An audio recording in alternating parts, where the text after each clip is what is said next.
Good evening po mga kababayan, Ma'am Sir. This is Jam, the Filipino channel, ang inyong pong lingkod. So today is September 24, 2025. At tayo ngayon ay papunta dyan yan sa may Park Lane Tower, sa may Haligi Street, Barangay 243,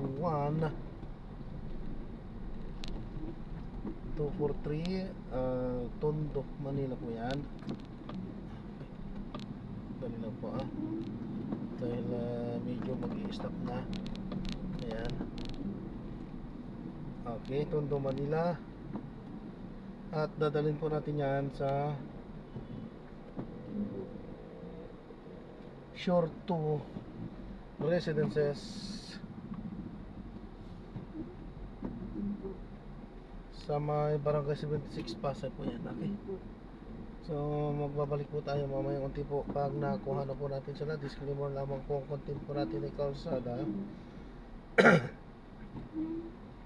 at hindi ang passenger. Kaya nga naman sakasakali mo po na may marinig kayo mga pangalan ng lugar, pangalan ng tao, pangalan ng organizations, government or private man yan, ay wala pong kinalaman ng channel na ito at wala pong pinapatungkulan. Lahat po ng pinag-uusapan dito ay pawang dito lamang po yan sa loob at wala pong pinapatungkulan sa labas. Okay po, so magbabalik po tayo mamaya unti pag nakuha na po natin sila.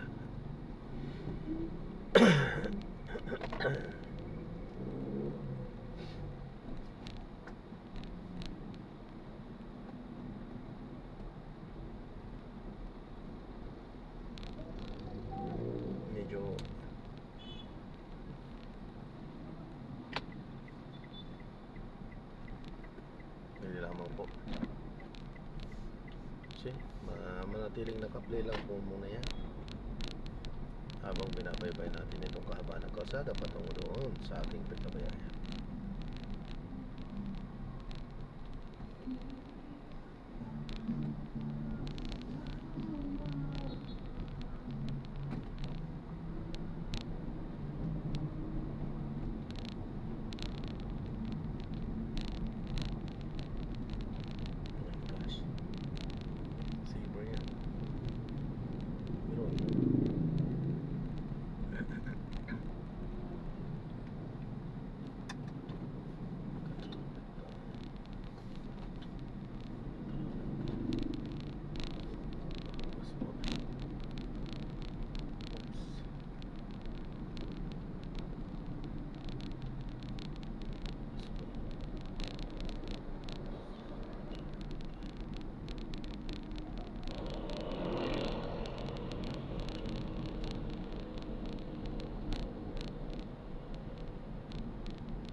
Patay tayo dyan.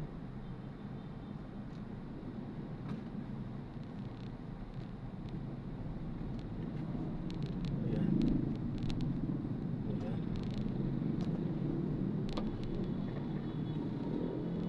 Sakto.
Malayo pa, babalik na po tayo mamaya ulit po. Sinabi mo sa iyong puso, ako'y aakyat sa langit sa itaas ng mga bubulong ng Diyos. Aking tatatag ang aking trono sa itaas. Ako'y uupo sa bundok na pinagtitipunan sa malayong dagat. Ako'y aakyat sa itaas ng mga kaitaasan ng mga ulam. Gagawin ko ang aking sarili na gaya ng kataas-taas. Sa aklat ng Ezekiel, sa 28:15, ang wika ito. Ikaw ay sakdal sa iyong mga landas mula sa araw ikaw ay lalaki. Hanggang ang pagsamaan ay matagpuan. Sa kanyang ambisyon na maging kasintagan ng Diyos, ay gumawa ng panihirang buri at pinaksahan ang Diyos na namamahala sa kanyang mga nilalang sa pamamagitan ng mga di makasirang patay.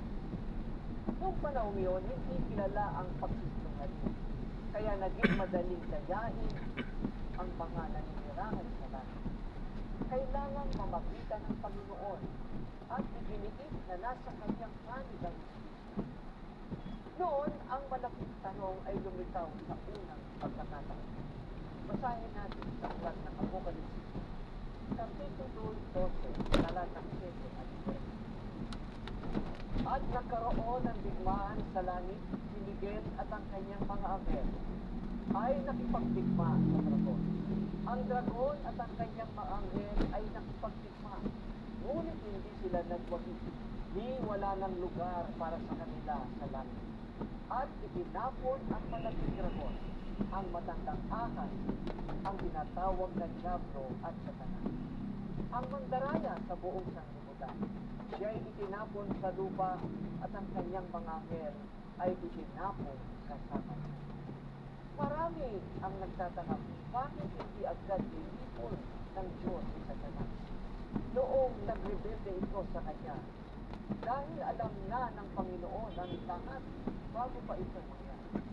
Bakit hindi niya iniwasan ang kasamaan sa pamagitan ng paglikha kay Lucifer bilang isang robot na may kakayang gumawa lamang ng pabuti? Basahin po natin ang Biblia sa 1:4-8. Ang Diyos ay pag-ibig, ang batayan ng kanyang paghalaan. Kaya hindi niya gagamitin ang kanyang kapangyarihan para pilitin ang kalooban ng kanyang mga anak. Inaasahan niyang susundin siya ng kanyang mga nilalang dahil sa pananalig at pagmamahal. Hindi dahil sa takot o pagiging automatic.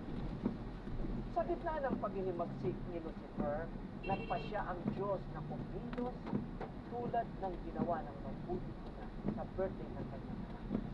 At pinahintulutan ang mga basuwain na hawakan ang apoy ng kanilang mga galit. Kung ang salita ng Diyos ay hindi sapat upang alisin ang mga pagdududa, ang karanasan ay magiging tagapagdududa. Ang gawain ni Satanas at ang kanyang mga tagasunod ay magsisilbing aral para ang kasamaan na hindi na muling umagot. Ang plano ng Diyos ay napakasaktan. Na ano pa sinabi ni Propeta Nahum sa aklat ng Nahum 1:9. Ang inyong binabalak laban sa Panginoon, siya'y gagawa ng lubos na kawakan. Ang pagdadalamhati ay hindi titindi ng dalawang. Pinahintulutan si Satanas na kumilos sa mundo ito. nang umiral sina Adan at Eva, binalaan sila ng Diyos tungkol sa matinding manlilinlang. Ang tao ay nilikha din na may malayang pagpapansya. At ang ipinagbabawal na puno ang ginamit ng Diyos para makita kung sino ang kanilang susundin. Sa kasamaang palad, ang ating unang mga magulang ay mas naniwala sa mga salita ni Satanas kaysa sa mga salita ng Diyos. Isinulat ni Pablo ang tungkol dito. Sa Aklat ng Roma, Kapitulo 6, versikulo 23, ganito ang mababasa. Hindi ba ninyo nalalaman na kung kanino ninyo inihahandog ang inyong mga sarili bilang alipin sa pagsunod? Kayo'y mga alipin niya na inyong sinusunod. Maging ng kasalanan tungo sa kamatayan o ng pagsunod tungo sa pag-ibig. Ipinagkaloob ng Diyos sa tao ang pamumuno sa lahat ng nililikhang sa lupa. Ngunit mula noong pagkahulog, si Satanas ay naging Panginoon ng sanglibutan na may tiyak na mga limitasyon. At hanggang sa huling paghatol, sabi ng kasulatan, mga kapatid, sa Genesis 2:32, ganito ang sinabi. Nakita ng Diyos ang lahat ng kanyang nilikha at ito ay napakaganda. Nagkaroon ng gabi at nagkaroon ng umaga ng daan na araw. Hindi naglagay ang Diyos sa lupa ng isang nakapipigsa ng halaman o isang hayop na makakasama sa tao. Ipinahayag ni Jesus sa Aklat ng Mateo, Kapitulo 13, versikulo 28. Ganito ang isang kaaway ang gumawa. Oo, mga kaibigan, pinagpalit ni Satanas kung ano ang maganda ay gagawin para sa kung ano ang pinang nakakapinsala at nakakapinsala. Siya ang niyakda ng kabubuhan, pagkakasakit, kawalan ng pag-asa, pagkatakot at kamatayan. Maaari siyang kumilos ng malaya sa bawat lugar kung saan walang pagtitiwala o paggalang sa kanyang mga utos. Kaya naman ang tao ay nagkasala. Nagkasala rin at nagkaroon ng pagkakas. Isinulat ni Pablo sa Aklat ng Roma, Kapitulo 6, kaya dumating sa lahat ng mga tao ang kamatayan, sapagkat ang lahat ay nagkasala.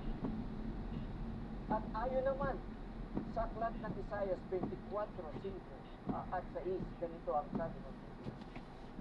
Ang lupa ay nadumihan ng mga dooy na ninirahan, sapagkat kanilang sinuway ang kautusan. Nilabag ang tungkulin, sinira ang walang hanggang tipan, kaya't nilamon ng sumpa ang lupa, at silang naninirahan doon ay nagdurusa dahil sa kanilang pagkakasala. Kaya't nasunog ang mga naninirahan sa lupa, at kakaunting tao ang hinanay. Maraming nagtataka bakit pinahintulutan ng Diyos ang pagpatay, ang digmaan, ang kaguluhan. Kung susundin ng mga tawang utos, kasama na ang nagsasabing huwag kang papatay, hindi magkakaroon ng digmaan. Walang patayan, walang pabrika ng armas. Marami ang naniniwalang nilalang ng Diyos ang tao na may itinakda ng tadhana. Ang ilan ay magtamasa ng maligayang buhay, at ang iba ay dumanas ng walang hanggang kamatayan. Subalit ang salita ng Diyos ang nagsasabi. Basahin natin sa Aklat ng Ezekiel 33:11. Kung paano buhay ako, sabi ng Panginoon, wala akong kasiyahan sa kamatayan ng masama, kundi ang masama ay tumalikod sa kanyang lakad at mabuti. Pinahihintulutan ng Diyos ang tao na maging arkitekto ng kanyang sariling kapalaran. Kaya nga, sinasabi ng Biblia, buksan po natin, Galatia 6:7. Huwag kayong padaya, ang Diyos ay hindi maaari tumulong. Sapagkat ang anomalya ng tao, Sorry. ang siya rin niya. Ngunit may nananatiling tanong na dapat sagutin. Bakit hinaayaan ng Diyos na magdusa ang mga inosente? Balikan natin ang kwentong binanggit ko sa simula ng mensahe ito tungkol sa pagsunog ng mga daliri ng bata sa mga nakita. Matapos sumigaw ang bata sa sakit, ang unang reaksyon ng ina ay pakalmahin siya ng malamig na tubig. Ngunit naunawaan niya kung ang bata hindi magdusa sa mga kahihinatnan, hanap-hanapin niyang ulit-ulitin ang pag-ugali sa ibang pagkakataon na hinaharap at posibleng mas mapanganib na mga pangyayari. Bilang bawat mabuti nila, nais niyang maging handa ang kanyang anak na harapin ang buhay ng matagumpay. At alam niya ang karanasan ang pinakamagandang paaralan. Sinasabi ng mahusay na pintor na si Michelangelo ay naghahanap ng isang piraso ng marmol para sa isang skulptura. Kuminto siya sa harap ng isang piraso ng bato na tinanggihan ng ibang mga artist. Kinuha ito at sinimulan nitong gawin. Paglipas ng panahon at sa pagkamangha ng marami, ang hinamak na piraso ng bato ay naging kanyang na estatwa. Kung pinapahintulutan ng Diyos ang mabubuting tao na maranasan ang mga hampas ng bangkito at panukol ng celestial na disiplina, ito'y dahil sa nakikita niya sa kanila ang isang maluwalhating patok para sa kanyang kanan. Ginagawa ng mapagmahal na Panginoon ang kanyang gawain nang may magiging na pangangalaga sa kanyang. Sa kaguluhan ito na nangyayari sa sanlibutan, hindi tayo iwan. Kasama mo palagi. Bagamat tila masakit at mahirap ang proseso, sa huli ay makikita ng Diyos na ang mga matuwid ay tumatanggap ng malaking pagpapala. Binigyan tayo ni Pedro ng magandang balita sa Biblia. Ikalawang sulat niya sa Kapitulo 3, versikulo 3.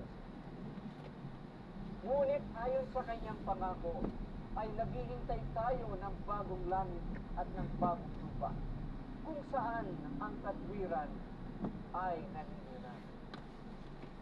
Nariyan ng karanasan at ang mga pagsubok sa kasalukuyan para sa isang garantiya na hindi na muling babangon ng kasamaan. Ito'y kinakailangan na ang lahat ng naghihintay para sa isang mas mahusay na mundo ay mahigpit na masugid. Ang sabi ng Biblia sa unang Korinto 16:13, magmatsyag kayo, manindigan kayong matibay sa pananampalataya, magpakalalaki kayo, magpakatatag kayo. Idinagdag pa ni San Pablo sa aklat ng Roma 8:28. At nalalaman natin na sa lahat ng mga bagay ang Diyos ay gumagawa sa ikabubuti ng mga umiibig sa Kanya, sa kanila na mga tinawag alinsunod sa Kanyang layo. Marami ang hindi nagtitiwala sa banal na pangako. At kapag nakita nilang ang masama ay sumasagana at yumayaman, ay naniniwala sila ang Diyos ay hindi matuwid o nakalimutan sila. Ngunit, mga kapatid, isinulat ni David sa mga talata ng Biblia, awit 37, versikulo 7. Ikaw ay manahimik sa Panginoon at magtiyaga kang maghintay sa Kanya. Huwag kang mabalisa sa mga gumiginhawa sa lakad niya dahil sa taong nagsasagawa ng masamang panganak. Iwasan mo ang pagkagalit at ang puot ay iyong talikdan. Huwag kang maglimutok. Ito'y maghahatid lamang sa kasamaan, sapagkat ang masama ay tatanggalin, ngunit ang naghihintay sa Panginoon ay magmamana ng lubos. Minsan ay sinabi ng French philosopher na si Pascal, ang wika niya, it's great to be in a boat that is the expulsion of the storm and tidal waves. But where you know you will arrive safely on shore. Pinagpapala ng Diyos ang mabuti at masama. Pinauulan at inaarawan. Pantay-pantay ang Panginoon sa ating lahat. Ngunit sa gitna ng mga pagsubok, ang mga mananampalataya ay ng bagay na kulang. Isang bagay na nagbibigay ng katiyakan sa kanilang pananampalataya. Naniniwala sila sa lupa. Ang sabi ng Biblia, Apokalipsis 21:1, at papahirin niya ang bawat luha sa kanilang at hindi na magkakaroon ng kamatayan. Hindi na rin magkakaroon pa ng pagbabalanghan o ng kaman sa pagkakaroon ng bagay ay kaibigan kasama mo sa kasaganaan ng kasamaan, sa pagtulad ng kasalanan, na tila baga natatalo ang kabutihan at kabanalan. Ikaw, kaibigan, kasama ka na sa pangako ng kanyang mga salita at sa hayag niyang biyaya sa pamagitan ng mga kasulatan. Ikaw ay sasama hanggang sa pagtapos at magwakas ang kasamaan nito sa kanyang pagkakas.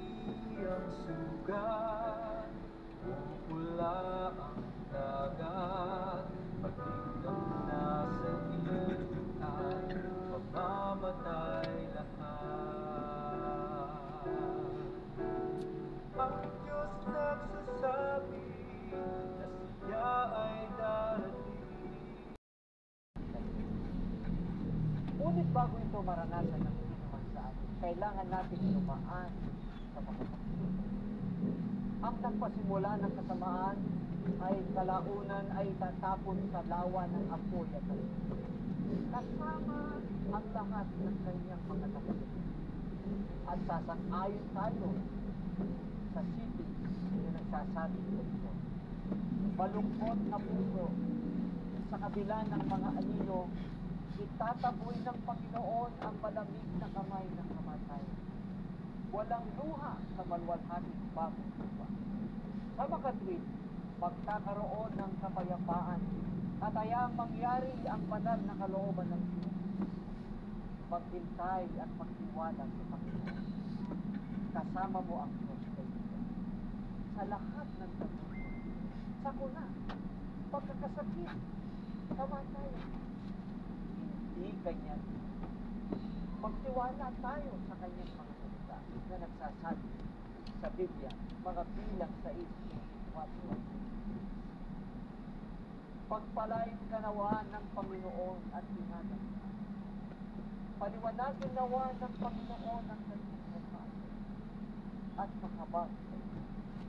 Ilingap nawa ng Panginoon ang kanyang pagpapalay at bigyan ka ng kapal. Tayo po ay manalangin. Makapangyarihang Diyos, Ama namin banal na nasa mga langit. Sa sandaling ito kami po'y nagpapasalamat ng marami. Napakabuti. Sinasamahan po kami ng samahan ng faith. Sinasamahan mo kami sa katulungan. Sinasamahan mo kami sa pagtulungan. At tinuturuan mo kami na maging matagumpay.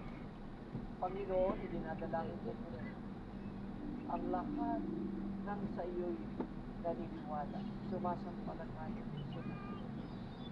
Dadanasin namin ang iba't ibang pagsubok. Makakaranas kami ng mga kapagsubukan, tila baga pagpapabuwal ng aming Panginoon. Dinadalangin na ang kapangyarihan mo, ang palagi ang papatulay namin. Samahan mo kami, Panginoon, sa lahat ng landas na Ako yung cellphone. tuparin mo ang pangako mong hindi mo kami iwan. Okay, tulog ka na. At sa oras na ito, Panginoon, pagkalubo po ang masaga namin sa mga Sorry. sumubaybay Ang kati ng ano ko. ng programa. Salamat po, Diyos. Ipinatawad mo rin ang aming mga pagkukulang. Ito ang dalangin namin sa pangalan ng aming Magdadali.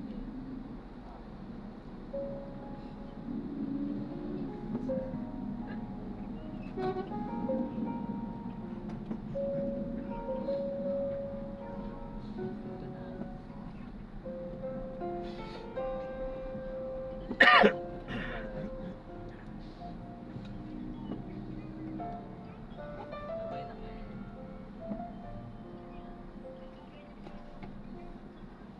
Kaya ka. Bye. Bye.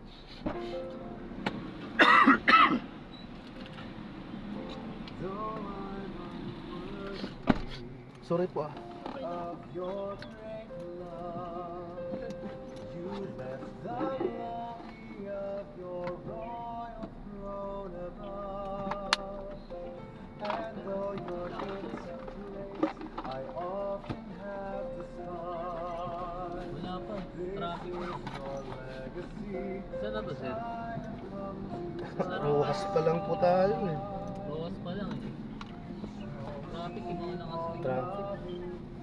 Ano? best to yours. Saan? Ah.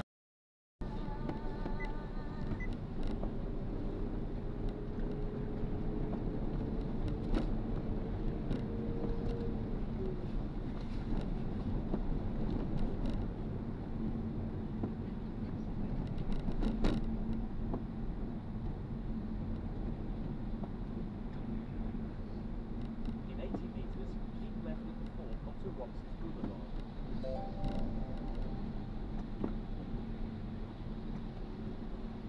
In 40 metres, keep left at the fort onto Roxas Boulevard.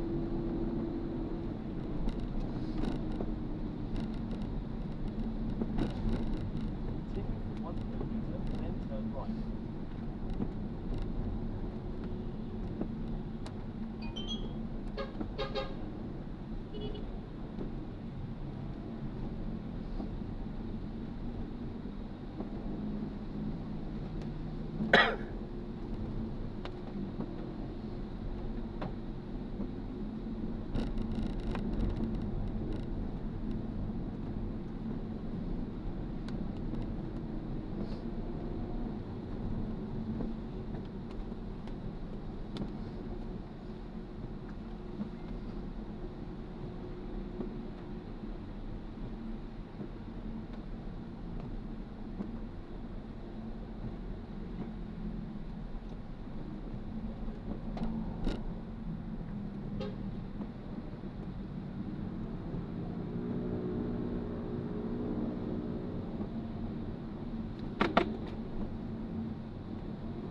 enter the roundabout and take the first exit.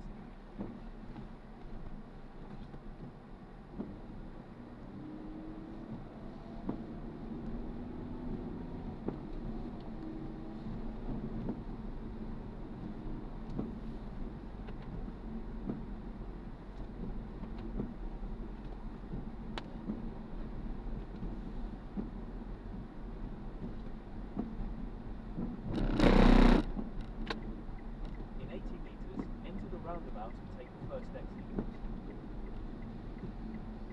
In 40 meters, enter the roundabout.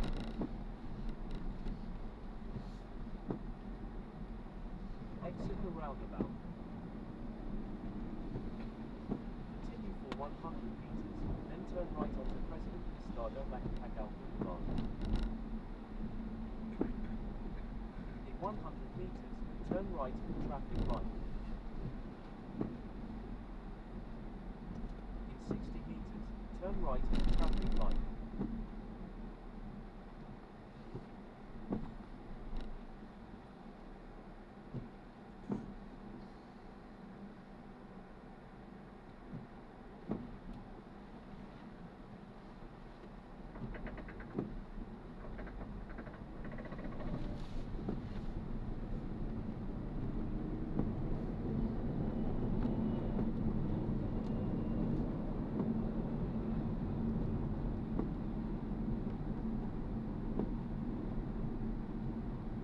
In 100 meters, turn left at the traffic light.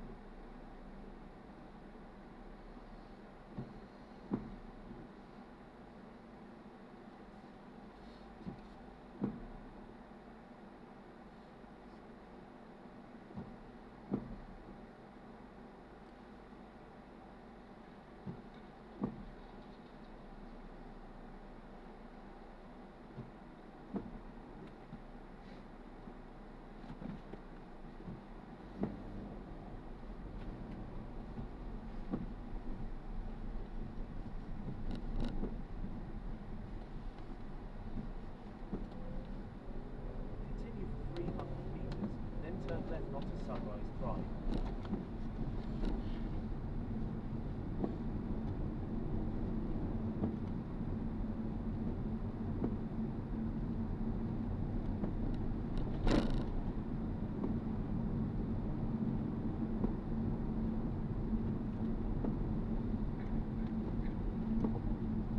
In 100 meters, turn left onto Sunrise Drive.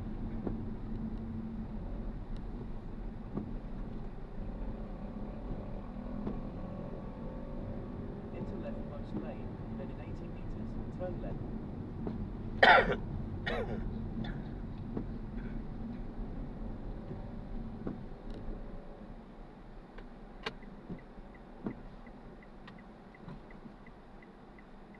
Continue for 200 meters, then turn left onto Short Street.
Nice po.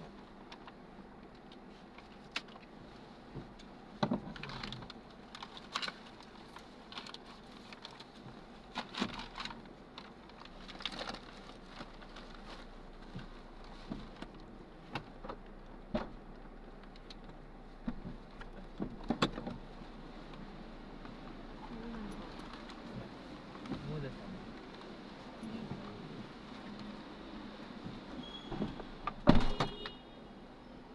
Yeah.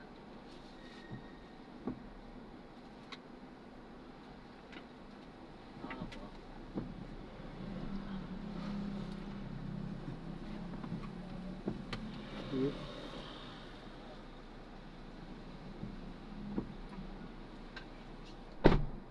Ano ba naman ito? Ay, Diyos ko. Ayan, so na-drop na natin sila. So maraming salamat po sa panonood. Hanggang sa muli po, ingat at God bless. Paano po muna pansamantala, tayo ay gagawa na ng panibagong video sa ating susunod na misyon. Paano po? So this is John Parenda, Filipino Channel, ang inyong pong lingkod. Paano po?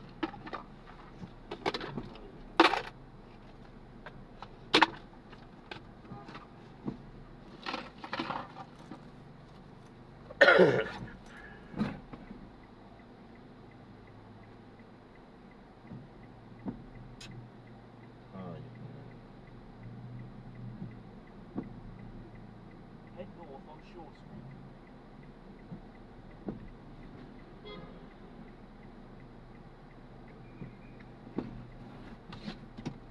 Head north on Shore Street.